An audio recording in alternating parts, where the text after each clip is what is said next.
Okay,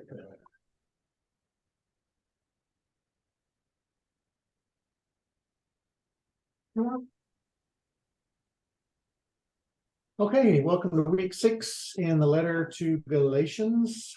So if you're online, hopefully you have access to the handout I emailed earlier this afternoon. And everybody here's got a copy of it. So as it was last week, the text is on the left column, some commentary in the middle, and some points of application on the right. So we're looking at Galatians 4:1 through 11. So the first 3 verses. My point is this, Paul writes: heirs, as long as they are minors, are no better than those who are enslaved, though they are the owners of all the property. But they remain under guardians and trustees until the date set by the Father. So with us, while we were minors, we were enslaved to the elemental principles of this world. So we're going to stop with that. Okay. So here in chapter 4, verses 1 through 2, we've got Paul once again using an illustration from the life of his readers, which seems like he does that a lot in this letter. And at least this one's all understandable. yeah. Okay. Yeah. Makes sense. We should just stop there. Unless you're gonna muddy it. I may a little. Yeah, may a little. But I mean, If you're gonna be true to Paul, you're gonna have to muddy it. yeah. So in general, the example that he uses here seems to be the circumstance that young people, young children, the NRSV has minors here. Other translations might have children or babies. So young people and possibly the enslaved, because he says are no better than those who are enslaved. So young people and slaves end up being governed by what Paul calls in verse 2, guardians and trustees, until the date set by the Father. So there's sort of that sense of, at least with the minors here and the children, that until they reach a certain age, they have certain limitations around them. And then he doesn't explicitly say it here, but until the date set by the Father, then once they grow or mature, then those restrictions are taken away in terms of guardians and trustees. Although we can pretty much be sure that the children were treated better than the slaves. Right. But Yeah, in terms I would of, guess so. you would think so. Yeah. Mhm. Yeah. So yeah, the pairing here of the minors and the enslaved sounds a little odd to us, because we might not put both of those together. But it seems like in general he's just trying to think of everyday situations where at least until some growth or maturity or date is reached, that the individuals are governed in some way, restricted in some way. How would that be true today in terms of children? I mean, not a lot of us have guardians and trustees over our children. Well, Right. it's because we're not dead. But yeah, I think, but most of us have had in our wills appointed guardians. I mean, yeah. Mhm. Okay. Absolutely. Mhm. Something happens, you have to, You have to know who's going to take care of those kids. right. Because why has somebody got to take care of them? So you can. They can't take care of themselves. Yeah. And we're gonna be dead. Yeah. Yeah, Yeah. yeah, they're too young. Should make good choices. But if they were 34-year-old, Mhm. Yeah, But sometimes wills are written such that a trust isn't taken into effect until until Hmm, the person is 25, 30, Yeah. 35, Yeah. Yeah, You can set your, Mhm. I mean, today you can set your own age and looks like they could set their age. That they wanted to do that as well, mhm. to whatever date was set. So in that respect, it's somewhat similar to some of the language that Paul's used before in some of his other Mhm. illustrations here. And of course, he's ultimately talking about the Torah, the law, Mhm. that these agitators are trying to tell the Gentile Christians, hey, you've got to live by the Jewish law. And so now Paul's, just reaching around, trying to figure out some way to illustrate the fact that to do that is to go backwards. So in this case, to do that would be to go back to being children when you have a guardian and a trustee over you. The mention of minors or children or babies, and in verse 1, and father in verse 2 seems very intentional, and I think is ultimately laying the foundation for what is the guiding image through these 11 verses here, and that is that we Jews and Gentiles, Jewish Christians and Gentile Christians, we all become children of God, whom we may call Abba, Father, which he's going to get to a little bit later. But that's the guiding image that this one family that we've been talking about, Jewish Christians and Gentile Christians, all becoming children of God and all being able to relate to God as Abba, Father. Now verse 3, so with us, while we were minors, we were enslaved to the elemental principles of the world. Which probably what we might anticipate Paul saying when we get to verse 3 is that we were enslaved to the Torah or something like that. That the guardian and the trustee that he mentions in verse 2 is the Torah, which it is, but that's not what he says in verse 3. While we were minors, we were still enslaved to the elemental principles of the world. And it seems that, there's whole books written on what are the elemental principles of the world. So I'm going to give one very interesting interpretation of that. But before we do, let's jump over to the application thing here, over here on the right. Okay. So it seems to me that one of the things implied in Paul's analogy here is the way that relationship with God is mediated through guardians and trustees.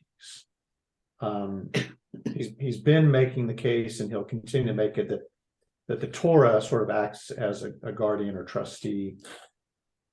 He also mentions these principles, these elemental principles, but either way, one of the implied parts of this language here seems to be that there's us, there's God, but there's these mediators, these guardians, these trustees in between the two. And what Paul's holding out for us is the promise of a relationship that's direct, where these guardians, these trustees are removed from the picture, and it's us, all children of God, relating to God as Abba, Father. So just a question here, can you think of some things through your life, in your life, that have sort of served as mediators between you and God, that eventually you outgrew, so that your relationship with God was more direct, more personal?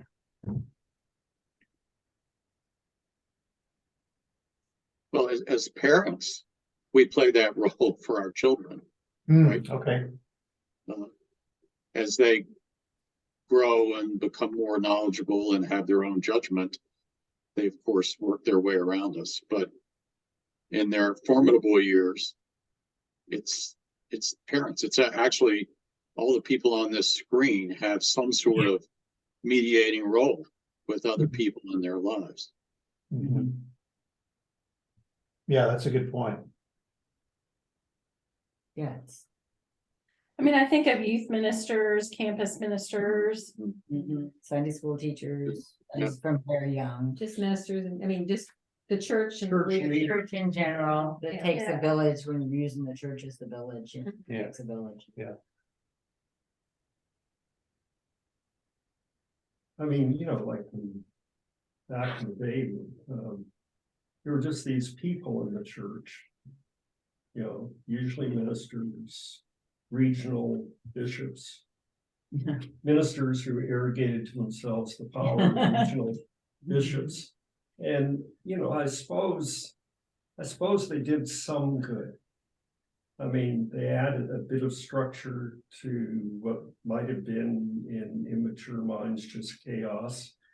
Some were good people, but they always had their own flaws, and at some point in time, you outgrow such people.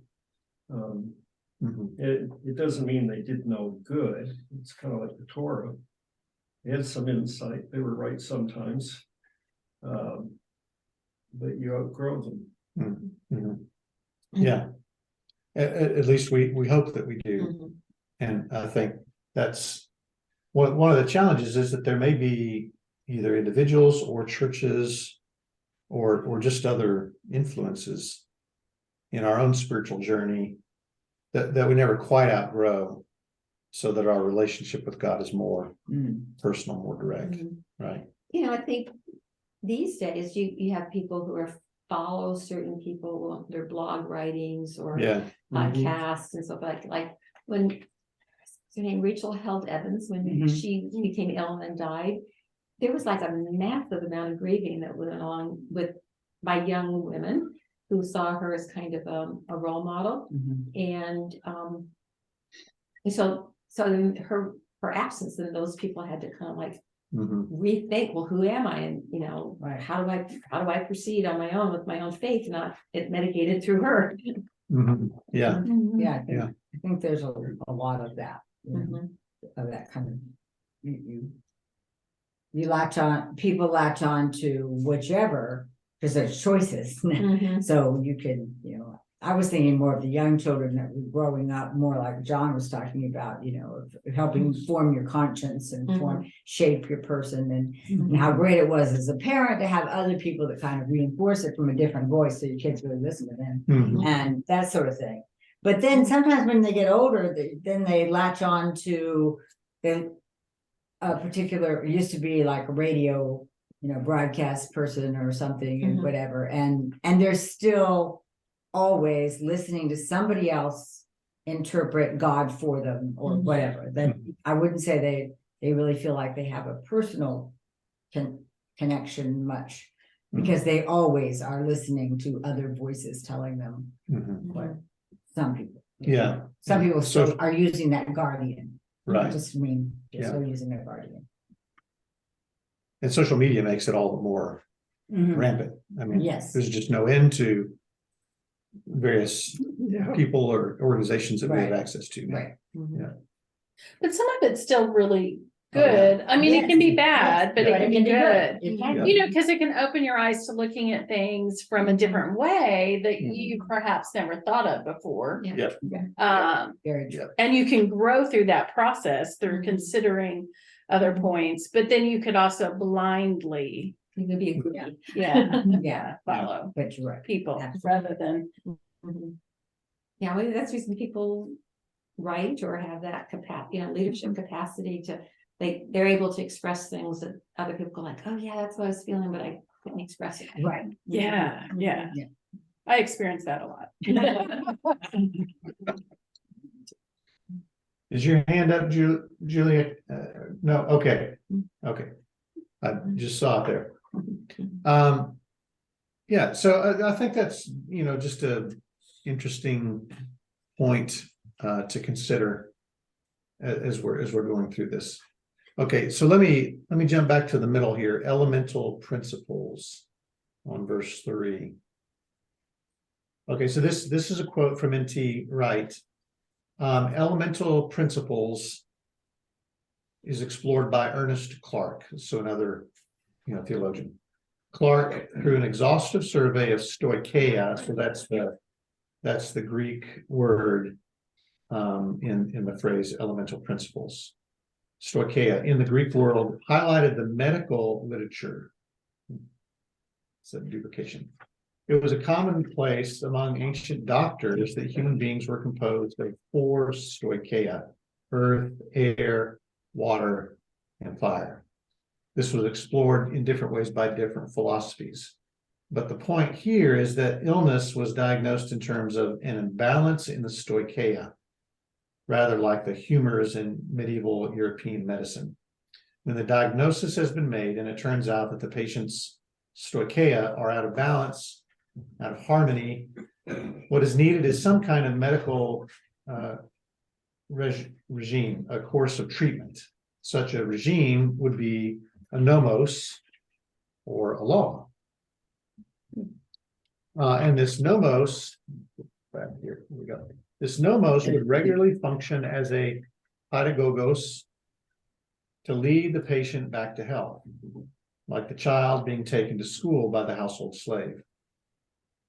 This observation is a central feature of Clark's thesis. Clark has argued convincingly that Paul is effectively offering an implicit medical diagnosis. Humans in general are morally sick. The rival teachers in Galatia may have been telling the converts that in order to get well, to attain true virtue, they needed the Jewish nomos to function as pedagogos and bring them to health.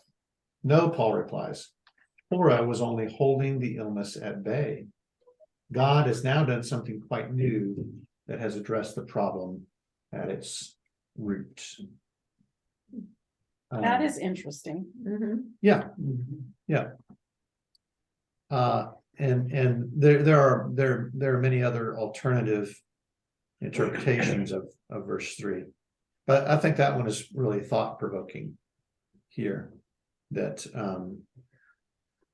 so once again, these Paul's sort of layering illustrations on top of one another here. So perhaps Paul's pulling out of the medical world and saying, yeah, humanity is sick, and you teachers in Galatia keep proposing that the Torah is the thing that's going to lead them out of this sickness, but its effectiveness is quite limited, and what's needed is the true medicine of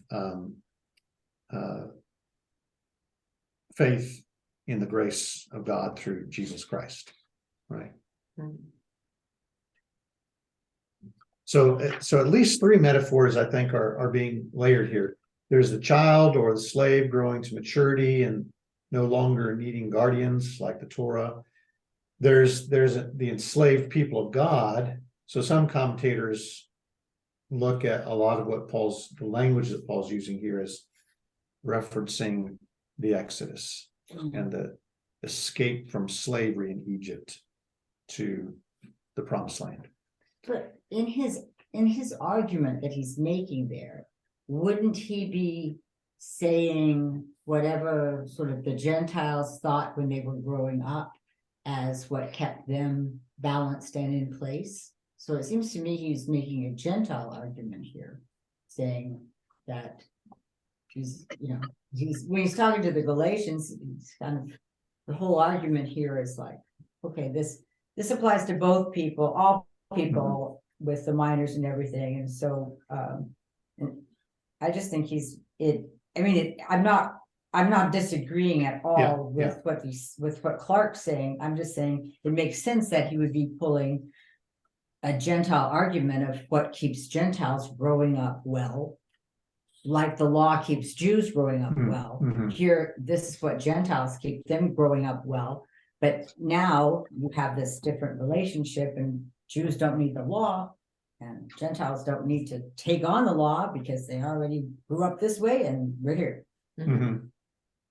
So the medical imagery could be used in a way that was meaningful to Gentile readers. That they might not have the law, but they have a number of things that they're relying on, Right. even religiously, Right. which a verse or two later. Yeah. Well, it seems like Paul tips his hat in that direction too. Yeah. So yes, I think that's a good observation. Okay, on the column on the right, this is on page 2, right? Yeah, the column on the right, application. So Paul uses this medical metaphor for spirituality, which reminded me of this text in John 5. Now in Jerusalem by the sheep gate, there's a pool called in Hebrew Bethzatha, which has 5 porticos. In these lay many ill, blind, lame, and paralyzed people. One man was there who had been ill for 38 years. When Jesus saw him lying there and knew that he'd been there a long time, he said to him, "Do you want to be made well?" Why do you think Jesus asked that question?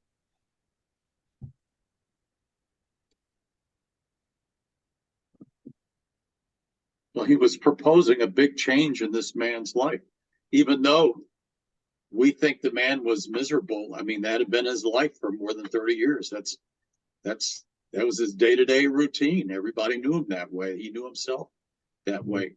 To change that entirely is really proposing something pretty dramatic and possibly difficult to that man. Well, what John's saying is that could be that even though the man was taken there every day, that was his routine, that was the habit, that he might have in a spirit just kind of given up hope. That this is, we do this, I keep doing it because I'm supposed to do this, but do I really believe anything's going to happen today? And I'm not living with the expectation that something's going to happen today. Right. Yeah. I mean, it seems like for 38 years he could have rolled himself in there somehow. It just seems like, he's lost the will to do this. It seems, that's what it seems like Jesus is asking him. What do you really want? Yeah. Do you have the will to change? Yeah.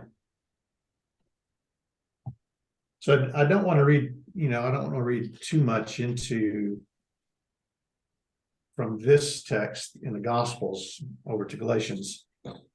But it is a little thought provoking to me to reflect on that story.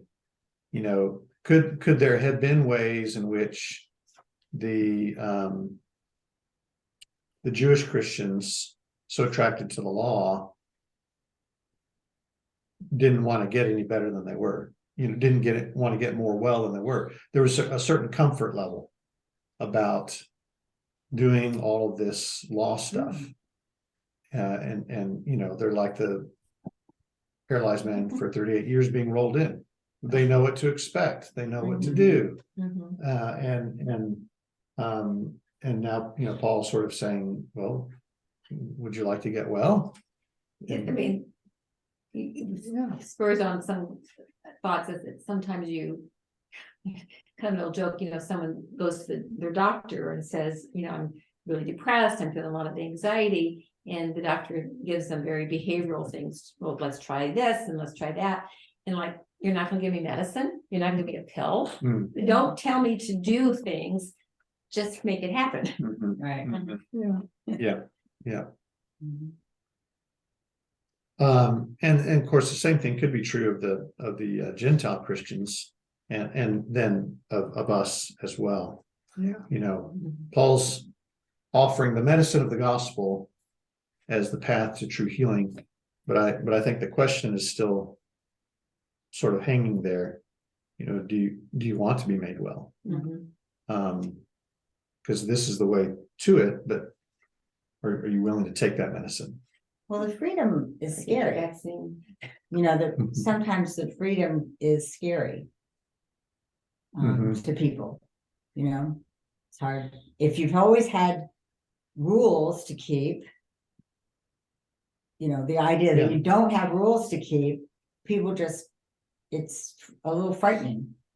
How are we going to measure what's happening? How are we going to know you do all these things, you fill your day doing all these things, by the end, you don't really know, but you feel like you're going, surely even people who follow the rules feel like they're, You can tick all the boxes. yeah, you're contributing to it and everything, Yeah. but sometimes the freedom is frightening, even, I mean, Well, that's the genius of Dostoevsky's The Grand Inquisitor. The Grand Inquisitor is pretty sure that Jesus isn't going to have an effect in the world because people really don't want freedom. Mhm. You're offering what they do not want, though they say they want it. Mhm. They do not want it. Yeah. That's a good insight.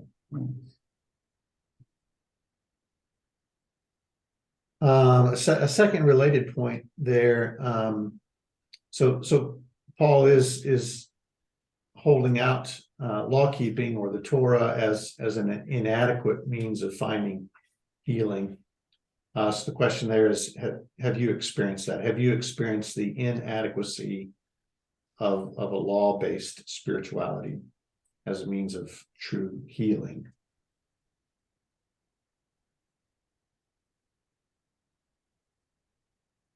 Well, yeah, I mean, Yeah. a kind of law-based spirituality is, is the way most people actually approach the Bible, which is a set of facts, a set of laws, and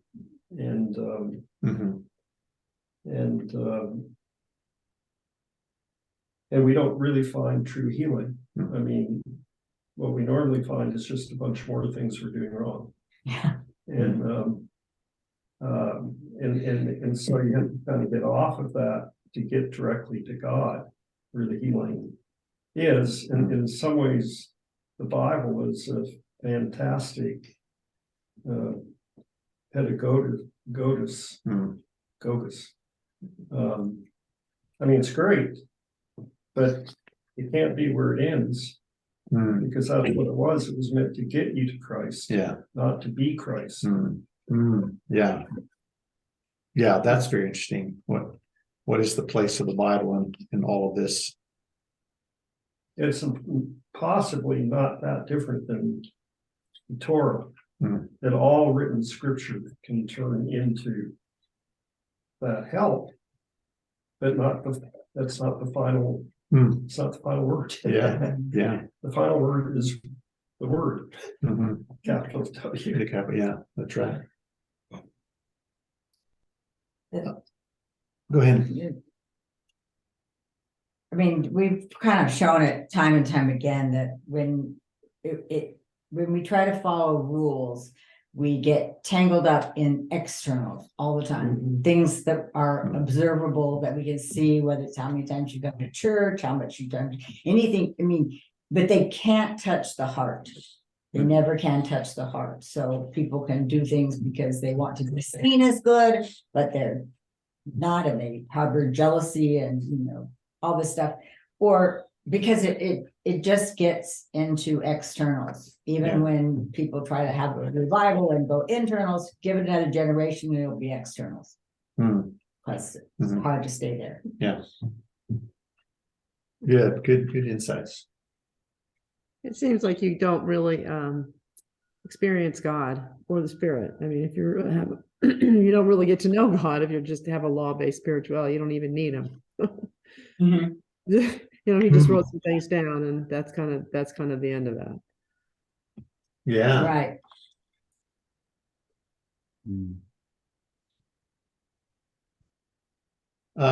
Oh, yes, Elaine. What exactly are the elemental principles of moral? Well, so one interpretation is that they are how to summarize that? Yeah. So N.T. Wright argues that these principles are parts of the human experience that have to be in balance in order for us to truly be whole. And when they are in balance, we become sick. And Paul's sort of using that medical language to say that the Torah, which the Galatian people are emphasizing the Torah doesn't have the power to bring all of that back into balance again. Only the gospel, only the good news of Jesus can. In the context of these 11 verses, it's anything that might enslave you. Yeah. Anything that might enslave you Mm. would be part of that. Which means, I think we can come up with a pretty long list if we just focused on what might enslave you. Desires out of control, patriotism, nationalism, materialism, addiction, all the things that human beings depend on and rely on that aren't God. Mhm. Yeah, that's good. Let's jump to the next page. So verse 4. This is page 3 in the column on the left. But when the fullness of time had come, God sent his son, born of a woman, born under the law, in order to redeem those who were under the law, so that we might receive adoption as children.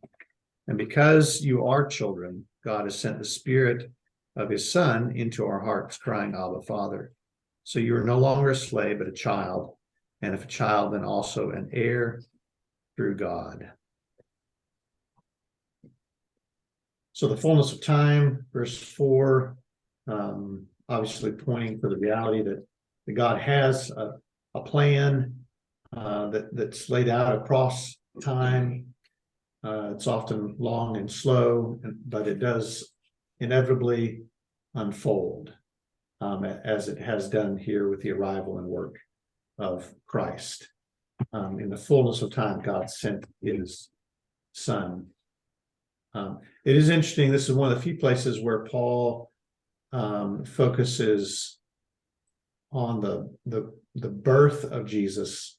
God sent his son, born of a woman, born under the law, and doesn't correspondingly bring in the death of Jesus. Usually Paul's all about the cross. But here's one of those rare places where he's all about the manger, which is just kind of interesting here. So a quote here by N.T. Wright: I'm inclined to think that by born of a woman, he's emphasizing Jesus' solidarity with the whole human race, i.e. Gentiles, and that by born under the law, he's emphasizing Jesus' solidarity with Israel under the Torah. Which that makes sense to me. So Paul's interpreting the birth of Jesus as something that allows Jesus to resonate with both groups here. He was born of a woman, and so he's a savior for the Gentiles. He's born under the law, so he's a savior for the Jews as well.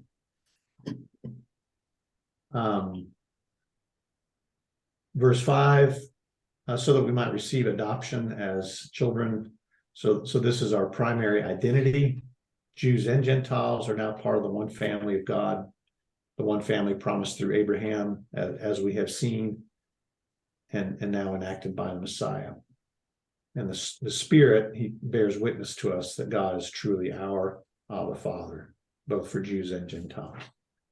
All of us now have the privilege of relating to God in this intimate way, Jew and Gentile. And as family, we are heirs. We are heirs. Heirs of the inheritance of the promise given to Abraham, heirs of the one united family, where there's neither Jew nor Gentile, slave nor free, male nor female.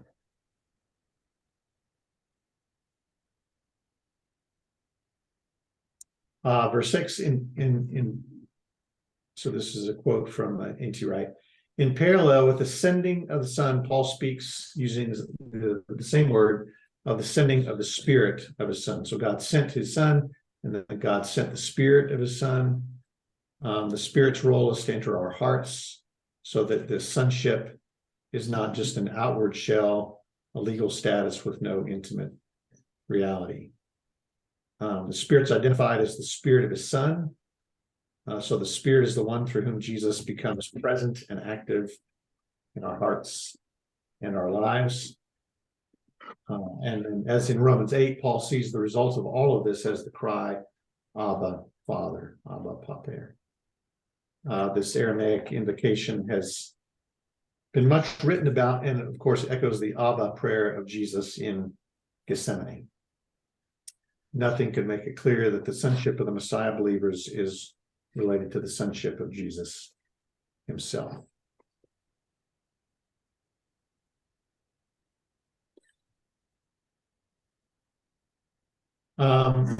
Okay, so Paul creatively, this is on the right under application. Paul creatively and accurately portrays Jesus as the one who identifies with all people. He's born under a woman, born under the law.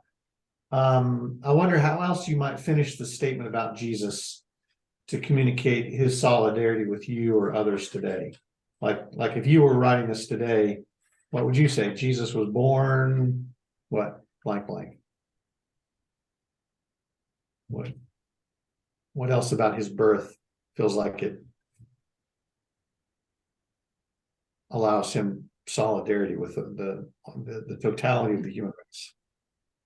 Born in an occupied nation. Oh, that's interesting. Yeah, born in an occupied nation. Yeah. I think I would think of born as a baby, Yeah. Vulnerable. vulnerable and, had to acquire knowledge and, Yeah. had to grow up. Mhm. Similar to what Julie said, but born fully human. Now, I don't want to go to fully human and fully divine, but we often don't want to focus that much on, or I don't, on Jesus' humanity. Mhm. We just like to skip to the divinity and the saving grace, and he was born human. That's right. Yeah.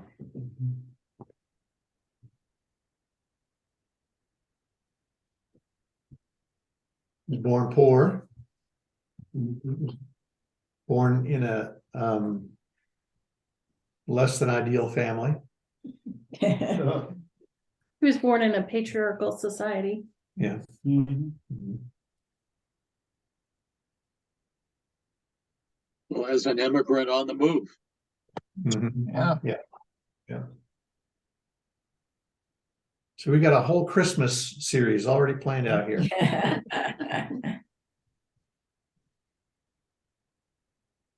Let's see, number 2 here. It seems important to Paul that we grasp the importance of being able to connect with God as Abba Father.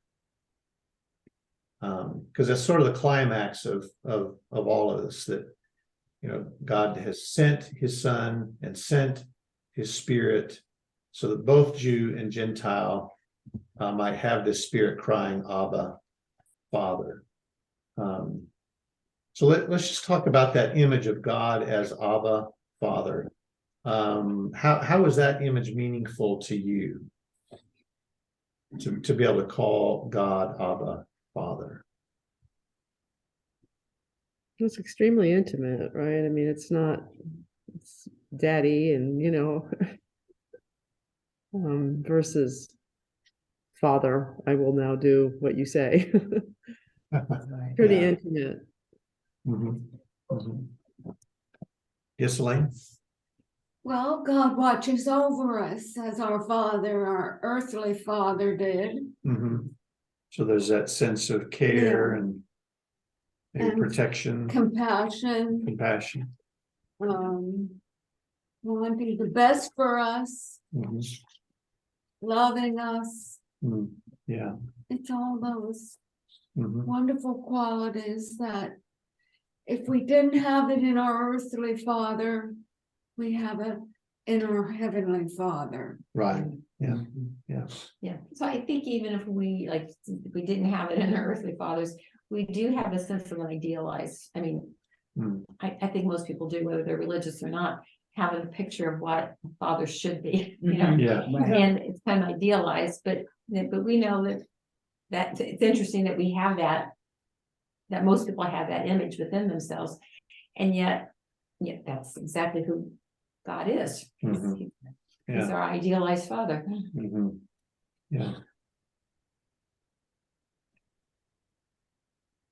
And then number 3 here, Paul is Trinitarian in this section. So, God sent his son, God sent the spirit of his son, Abba Father. So you've got Father, Spirit, and Son in this text.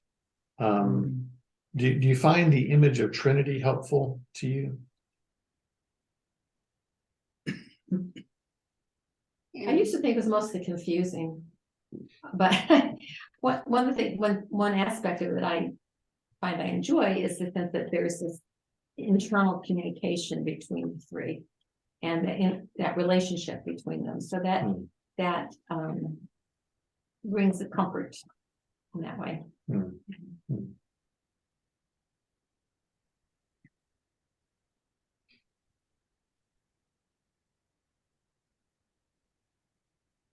Okay, page 4, verse 8.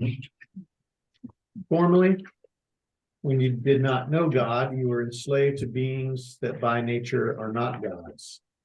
Now, however, that you have come to know God, or rather to be known by God, how can you turn back again to the weak and beggarly elemental principles? How can you want to be enslaved to them again? You are observing special days and months and seasons and years. I'm afraid my work for you may have been wasted. What a sad line for a preacher. Right. So verses 8 and 9, this is N.T. Wright. Just as the Israelites were constantly tempted to go back to Egypt, slavery being less demanding than freedom, so Paul has placed the Galatian Jesus followers in the same position. Although it back to the point that Kathy made earlier, I think it's very easy to read this verse 8 really from the Gentile perspective. You are enslaved to beings that by nature are not gods, because their whole way of life involved reverence to hosts of gods and goddesses just to get through life. It was very enslaving. And Paul's sort of nodding here that, well, they're not actually gods, but they certainly had a power, right?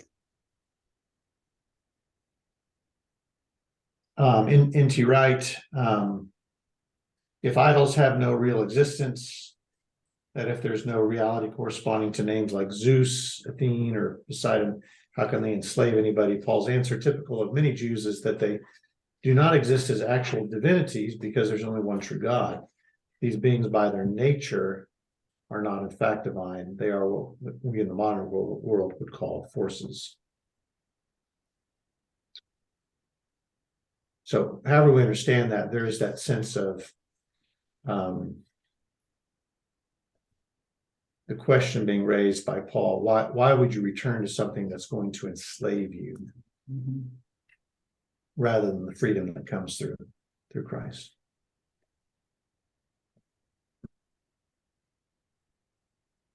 Verse 10, you've got this reference here to special days, months, seasons, and years. So up to now, the primary reference has been to circumcision, and now we've got some sort of broader sense here that the Gentile Christians are not only being urged to be circumcised, but to also obligate themselves to certain Jewish days, months, seasons, and years. There could be more to Paul's despair here than just the fact that these days, months, seasons, and years are a reference to Torah. So this quote, in other words, your religion, Paul may be saying, this is from John Stott. In other words, your religion has degenerated into an external formalism. It's no longer the free and joyful communion of children with their father. It's become a dreary routine of rules and regulations. So it could be, what Stott is saying here is that it's not just that they're observing special days, months, seasons, and years, but it's what all that represents. It's this monotonous, dreary routine of rules and regulations of law. And that's robbed them of the experience of relating to God joyfully as Abba, Father. And in that sense, then Paul's saying, if that's all we're here for, my work has been wasted.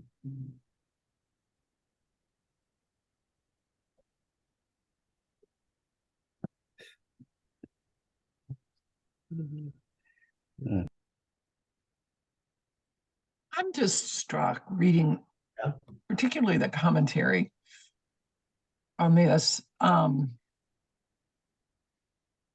I think a number of us here, I shouldn't say a lot, but I look around the room and kind of know, and certainly I can speak for myself. I mean,